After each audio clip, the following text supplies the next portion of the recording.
Պարոն Սիմոնյան, օրերս Երևանի քաղաքապետ Տիգրան Ավինյանը հերթական անգամ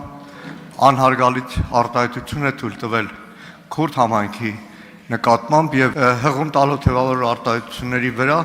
կարծում եմ, որ չի կարելի վիրավորել, այդպես թևավոր արտահայտությունը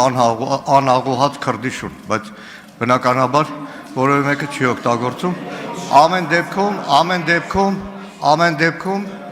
որպես պատգամավոր իմ անունից մեր եղբայրների քույրերից ես ներողություն եմ հայցում, որ Ավինյան ընտանիքի համար արդեն սովորական է դարձել մեր հայրենակիցներին տարբեր խմբերի վիրավորել, այսքան։ Ես լրություն դահլիճում, ես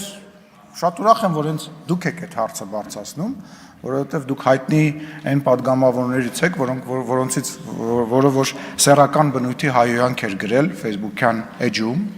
եւ սեռական բնույթի հայհոյանք էր գրել այն բոլոր մարդկանց, ովքեր որ քվեարկել է քաղաքացիական պայմանագիր կուսակցությանը եւ նաեւ էլի այդ միակ դեպքը չի եւ եթե ուզում եք ներողություն խնդրել, պարոն Մանուկյան, այդ ցանկը շատ մեծ է, կարող եք գրանցվել եւ մոտավորապես մի 10 րոպե տարբեր բաների համար ներողություն խնդրեք, ես վստահ եմ կգտնվի այդ ցանկը։ Շնորհակալություն։